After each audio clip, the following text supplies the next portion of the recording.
और अयोध्या पहुंचे सीएम योगी। अशर्फी भवन के धार्मिक अनुष्ठान में इस वक्त सीएम योगी पहुंच चुके हैं और मुख्यमंत्री यहां पर पहुंचे हैं। बताया जा रहा है कि हनुमानगढ़ी और रामलला के दर्शन पूजन भी आज मुख्यमंत्री करने वाले हैं। तो 11 बजे का उनका कार्यक्रम था, 11 साढ़े 11 के आसपास। और अब बताया जा रहा है, ये देखिए, ये सीधी तस्वीरें हम आपको दिखा भी रहे हैं। मुख्यमंत्री अब पहुंच चुके हैं अयोध्या। अशर्फी भवन के धार्मिक अनुष्ठान के एक कार्यक्रम में शामिल होने के लिए मुख्यमंत्री योगी आदित्यनाथ अयोध्या पहुंच चुके हैं। और इस दौरान बताया जा रहा है कि वो हनुमानगढ़ी भी जाएंगे, रामलला के भी दर्शन करेंगे और इस धार्मिक अनुष्ठान में भी शामिल होंगे। तो मुख्यमंत्री को आप तस्वीरों में देख पा रहे हैं, अयोध्या मुख्यमंत्री पहुंचे हैं। और इसी पर बातचीत करने के लिए निमिष गोस्वामी इस वक्त हमारे साथ जुड़ गए हैं। निमिष, मुख्यमंत्री पहुंच चुके हैं, सबसे पहले वो कहां जाने वाले हैं यहां से? देखिए, मुख्यमंत्री योगी आदित्यनाथ सर्वप्रथम हेलीकॉप्टर से उतरने के बाद हनुमानगढ़ी के लिए रवाना हुए हैं, जहां पर हनुमान जी का दर्शन पूजन करेंगे। और हनुमानगढ़ी दर्शन के उपरांत सीएम रामलला के परिसर में जाएंगे, जहां रामलला का दर्शन कर उनका आशीर्वाद लेंगे। और फिर अशर्फी भवन परिसर में आयोजित धार्मिक अनुष्ठान में सीएम मुख्यमंत्री भाग लेंगे। मुख्यमंत्री अशर्फी भवन चौराहे पर चल रहे महायज्ञ में आहुतियां डालेंगे और करीब आधे घंटे तक वहां मौजूद रहेंगे। उसके बाद मुख्यमंत्री योगी आदित्यनाथ राम कथा पार्क स्थित सरयू अतिथि भवन पर आएंगे, जहां महाकुंभ और रामलला के प्राण प्रतिष्ठा के वार्षिकोत्सव महोत्सव के लिए एक बड़ी बैठक करेंगे, जिसमें अयोध्या के जनप्रतिनिधि, अयोध्या के वरिष्ठ संत और अयोध्या जनपद के वरिष्ठ अधिकारी मौजूद रहेंगे। जिसमें महाकुंभ में अयोध्या आने वाले श्रद्धालुओं की सुविधाओं के साथ साथ वार्षिकोत्सव जो रामलला का भव्य मंदिर में विराजमान होने का 1 वर्ष पूरा हो रहा है, उसको लेकर के क्या क्या तैयारियां हैं और अयोध्या की विकास की परियोजनाओं पर अहम बैठक करेंगे। आज मुख्यमंत्री लगभग 3.5 घंटे अयोध्या में रहेंगे और इस दरमियान सबसे अहम कार्यक्रम मुख्यमंत्री का महाकुंभ की तैयारी और प्राण प्रतिष्ठा के वार्षिकोत्सव को लेकर अयोध्या कैसे तैयार हो रही है, कैसे उसको दिव्यता और भव्यता दिया जा सकता है, इन सब पर अधिकारियों, संतों, महंतों और जनप्रतिनिधियों के साथ एक बड़ी बैठक करेंगे, जिसको लेकर के लगभग तैयारियां भी पूरी कर ली गई हैं। क्योंकि मुख्यमंत्री 11:10 पर अयोध्या पहुंचे और सबसे पहले मुख्यमंत्री हनुमानगढ़ी के लिए रवाना हुए हैं, जहां हनुमान जी का दर्शन पूजन कर रहे हैं। और इस समय वहां से दर्शन पूजन के उपरांत हनुमानगढ़ी से रामलला जाएंगे, जहां पर रामलला का दर्शन पूजन करेंगे। क्योंकि 12 साढ़े 12 बजे के बीच में भगवान को भोग लगेगा और पट बंद हो जाएगा। उसके बाद मुख्यमंत्री अशर्फी भवन मंदिर के लिए जाएंगे, जहां पर पीठाधीश्वर श्री धराचार्य के द्वारा आयोजित एक धार्मिक अनुष्ठान है, जहां पर महायज्ञ में आहुति डालेंगे। उस जगह लगभग आधे घंटे से 45 मिनट वहां पर मौजूद रहेंगे। और मुख्यमंत्री धार्मिक अनुष्ठान में भाग लेने के बाद समीक्षा बैठक के लिए सरयू अतिथि गृह पहुंचेंगे, जिसको लेकर के जो विकास की योजनाएं चल रही हैं उन जुड़े हुए सभी अधिकारियों को बुलाया गया है। इसके अलावा लगभग 65 से ज्यादा अयोध्या के वरिष्ठ संत हैं, जिनसे महाकुंभ और प्राण प्रतिष्ठा के वार्षिकोत्सव महोत्सव के भव्यता दिव्यता को लेकर के बैठक करेंगे। क्योंकि इस बार प्राण प्रतिष्ठा का वार्षिक महोत्सव पौष शुक्ल की द्वितीया यानी कि 11 जनवरी को होगा। 11, 12 और 13 3 दिवसीय यह कार्यक्रम होगा। और इसके बाद 13 तारीख से ही महाकुंभ का स्नान शुरू हो जाएगा, जहां महाकुंभ के स्नान के उपरांत मुख्यमंत्री ये जान रहे हैं कि बड़ी संख्या में अयोध्या जो श्रद्धालु हैं, जो पर्यटक हैं, वो पहुंचेंगे। तो उनको बेहतर सुविधाएं कैसे दी जा सकती हैं, किस तरह से अयोध्या आने वाले श्रद्धालुओं को मूलभूत सुविधाएं, क्योंकि ठंड का माहौल है, इसके साथ ही प्राण प्रतिष्ठा का वार्षिक उत्सव, तो जाहिर सी बात है कि बड़ी संख्या में जनसाला अयोध्या में रहेगा। और फिर महाकुंभ चूंकि 12 साल बाद लग रहा है, तो अयोध्या एक बड़ी संख्या में जो गंगा स्नान करने के पश्चात लोग सरयू स्नान के लिए आते हैं। तो इसको लेकर क्या क्या तैयारियां हैं, कैसे मूलभूत सुविधाएं दी जाए, किस तरीके से इस ठीक है। तो आज 3 साढ़े 3 घंटे का कार्यक्रम अयोध्या में है और अभी हनुमानगढ़ी के दर्शन के बाद रामलला के दर्शन और उसके अशर्फी भवन के कार्यक्रम में शामिल होंगे। और इसके बाद वहां पर वार्षिकोत्सव मनाया जाना है रामलला मंदिर के को लेकर, इसका भी जायजा लेंगे, या इसकी भी जानकारी लेंगे। आगे भी निमिष आपसे अपडेट लेते रहेंगे। फिलहाल बहुत बहुत शुक्रिया आपका हमारे साथ जुड़ने के लिए।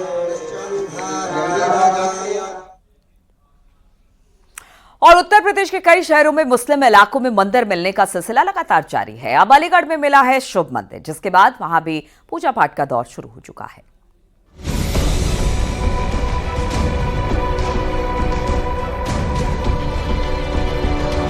संभल, वाराणसी और मुजफ्फरनगर में बंद पड़े मंदिर मिलने के बाद एक और बंद पड़ा मंदिर अलीगढ़ में मिला है। अलीगढ़ के बन्ना देवी थाना इलाके में घनी मुस्लिम आबादी वाले सराय रहमान मोहल्ला में यह मंदिर मिला है। बताया जा रहा है कि मंदिर 50 साल पुराना है, जो कि बंद पड़ा था। इस मंदिर में पूजा पाठ नहीं हो रही थी। मंदिर से देवी देवताओं की मूर्तियां भी गायब मिली। आरोप है कि मंदिर में एक शिवलिंग स्थापित था, जिसे मिट्टी में दबाने की कोशिश की जा रही थी, लेकिन इसकी सूचना मिलने पर बजरंग दल के कार्यकर्ता मौके पर पहुंच गए और शिवलिंग को मिट्टी में दबाने का विरोध किया। सूचना मिलने पर पुलिस और प्रशासन के अधिकारी मौके पर पहुंच गए। बजरंग दल के कार्यकर्ताओं ने मंदिर की धुलाई की और शिवलिंग की पूजा शुरू कर दी। मंदिर पर पूजा करने का सिलसिला लगातार जारी है। बताया जा रहा है कि इस क्षेत्र में कुछ साल पहले तक कंजर आबादी रहती थी, जो इस मंदिर में पूजा पाठ करती थी। धीरे धीरे कंजर आबादी में रह रहे लोग मुस्लिम समाज को अपना मकान बेचकर चले गए। तब से ये मंदिर इसी हाल में पड़ा था। शिवलिंग भी बने हुए हैं और यहाँ पर बाबा नंदी का स्थान भी है और हमारे हनुमान बाबा का भी स्थान है और हमारे भोले शंकर और माँ पार्वती का भी वो है स्थान। और बड़ी शर्म की बात है, 1975 का मंदिर और इसको भी घेरने का प्रयास किया गया। ये बात यहीं तक सीमित नहीं रहेगी, आज ही माननीय मुख्यमंत्री जी तक ये फैक्स जाएगा और उनको अवगत कराया जाएगा और जिन्होंने ये हरकतें की है उनके यहाँ पर बुलडोजर चलेगा। हमने करीब 12-15 मंदिर अलीगढ़ के अंदर भी ऐसे चिन्हित किए जिनकी हम जानकारी जुटा रहे हैं, जो कि अवैध रूप से कब्जाए हुए हैं मुस्लिम समाज के लोगों के द्वारा। और हमने एक प्रण लिया है कि हम अपने सारे मंदिरों को कब्जा मुक्त कराएंगे, वहाँ पूजा पाठ प्रारंभ कराएंगे। अभी हम एडीएम सिटी साहब के पास आए हैं और कार्रवाई की मांग कर रहे हैं। मंदिर में हनुमान जी और महादेव जी की खंडित मूर्तियां भी मिली हैं। मौके पर पहुंची बीजेपी की पूर्व मेयर शकुंतला भारती ने एफआईआर की मांग की। पूर्व मेयर ने सीएम से शिकायत करने की बात कही है। पुलिस और प्रशासन की टीम सक्रिय होकर इसकी जांच कर रही है। जो शिकायत दर्ज कराई गई है कि इसको अवैध रूप से कब्जा किया गया है, इस संबंध में भी जांच कराई जाएगी और जिन भी लोगों द्वारा इस मंदिर पर अवैध कब्जा किया गया है उनके विरुद्ध जो है विधिक कार्रवाई भी की जाएगी, जिससे आपको अवगत कराया जाएगा। मंदिर में पूजा पाठ शुरू हो गई है और पुलिस मामले पर नजर बनाए हुए है ताकि सुरक्षा व्यवस्था बनी रहे। कि यहाँ पर मूर्तियां मिली हैं जो खंडित थी। विश्व हिंदू परिषद का कहना है कि हर सोमवार और शनिवार और मंगलवार को यहाँ पर शिव जी और हनुमान जी की पूजा की जाएगी। देखने वाली बात ये होगी कि अब यहाँ पर इन लोगों ने मंदिर अतिक्रमण को लेकर थाने में एक तहरीर दी थी, मुकदमा दर्ज कराने को लेकर मांग की थी। पुलिस ने कहा है जांच के बाद इसमें मुकदमा दर्ज करेंगे, किन किन के नाम आते हैं और यहाँ पर किन किन लोगों पर अतिक्रमण की कार्रवाई होगी। अलीगढ़ से न्यूज़ 18 रंजीत सिंह। मुंबई में समुद्र में भयंकर बोट हादसा हो गया। 2 बोट आपस में टकरा गई, जिसमें कई लोगों की जान चली गई। कैसे हुआ ये हादसा, जरा देखिए इस रिपोर्ट में।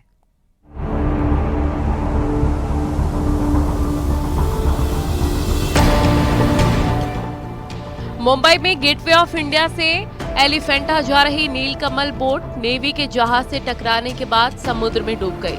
हादसा इतना भयंकर था कि हादसे में नेवी के 4 कर्मियों और बोट पर सवार 9 सिविलियंस की मौत हो गई। 80 लोगों की क्षमता वाली नीलकमल बोट में 20 बच्चों समेत करीब 110 यात्री सवार थे। इसमें से 101 को बचा लिया गया है। नेवी के मुताबिक जब नीलकमल फेरी पैसेंजर्स को लेकर एलिफेंटा की ओर जा रही थी, उसी वक्त समंदर में नेवी के एक स्पीड बोट के इंजन का ट्रायल चल रहा था। ट्रायल के दौरान नौसेना की स्पीड बोट ने कंट्रोल खो दिया और थोड़ी दूर पर मौजूद पैसेंजर फेरी नीलकमल से जा टकराई। इस टक्कर से पैसेंजर फेरी में छेद हो गया और पानी भरने लग गया। नेवी ने कोस्ट गार्ड और मरीन पुलिस की मदद से तुरंत राहत बचाव का कार्य शुरू किया। रेस्क्यू ऑपरेशन में नौसेना के 4 helicopter, 11 naval craft, 1 coast guard की बोट और 3 मरीन पुलिस की बोट शामिल की गई। नेवी के जवानों ने 101 लोगों को सही सलामत रेस्क्यू कर लिया है। जो बोट दुर्घटना हुई उसमें हमारे सेंट जॉर्ज रुग्ना हॉस्पिटल में 9 मरीजों को लाया गया है, जिसमें बहुत सारे जन लाइफ जैकेट पहने हुए थे, तो उनकी जो तबीयत है वो स्थिर है, यानी दे आर स्टेबल। पर उनको ऑब्जर्वेशन के लिए हमने भर्ती कर दिया है। उससे हाँ, कोऑर्डिनेशन में तो बीएमसी डिज़ास्टर कंट्रोल ने हमको बता के रखा था कि ऐसे कैजुअल्टी दुर्घटना हुई है और ऐसी कैजुअल्टी आ सकती है। तो उनके मार्गदर्शन के बाद हमने सब व्यवस्था यहाँ पे की। अगर एंटिसिपेट कर रहे थे हम कि ज़्यादा मरीज आ सकते हैं, पर 9 ही अभी तक आए हैं, दाखिल हुए हैं यहाँ पे। इस हादसे पर मुख्यमंत्री देवेंद्र फडणवीस ने विधानसभा में जानकारी देते हुए बताया कि रेस्क्यू किए गए लोगों को अस्पताल में भर्ती करवा दिया गया है। राज्य सरकार सभी मृतकों के परिजनों को 5 लाख रुपए देगी। उन्होंने कहा पुलिस और नेवी मिलकर इस हादसे की जांच करेंगे।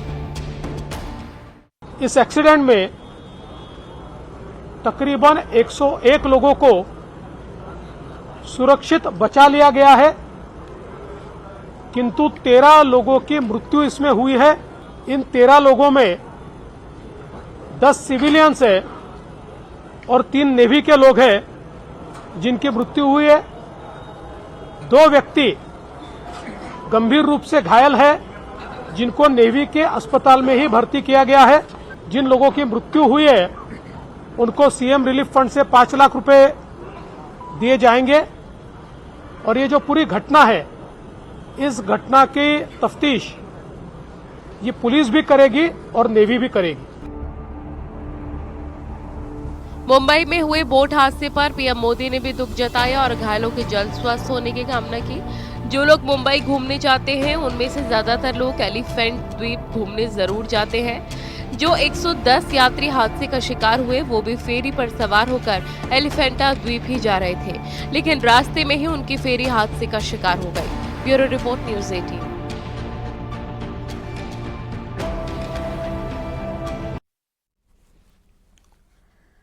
और ये खबर आपको चौंका देगी क्योंकि एक बेटिंग ऐप का पाकिस्तान से कनेक्शन सामने आया। इस खबर के सामने आने के बाद प्रवर्तन निदेशालय ने बेटिंग ऐप पर शिकंजा कस दिया है। दावा किया जा रहा है कि मैजिक विन नाम के इस सट्टेबाजी के ऐप के प्रमोशन में कई सेलिब्रिटी भी शामिल हुए हैं। यही वजह है कि अब वो सेलिब्रिटी भी ईडी के रडार पर है।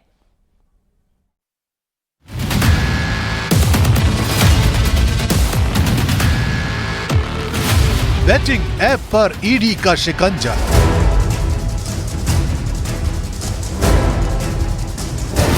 मैजिक विन ऐप का पाकिस्तान कनेक्शन।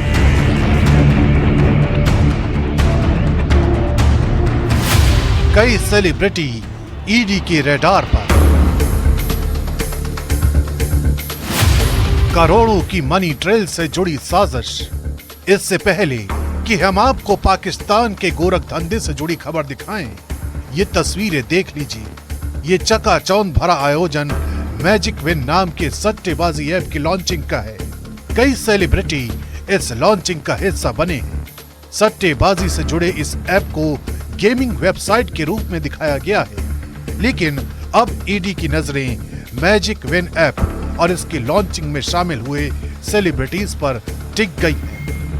इस गेमिंग ऐप के पाकिस्तान कनेक्शन की जांच लगातार केंद्रीय जांच एजेंसी ईडी कर रही है।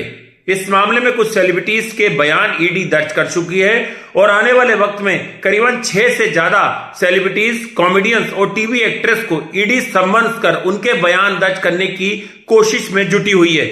आने वाले वक्त में ईडी इस मनी ट्रेल में कई बड़े खुलासे भी कर सकती है, क्योंकि दावा किया जा रहा है कि इस ऐप का पाकिस्तान कनेक्शन है।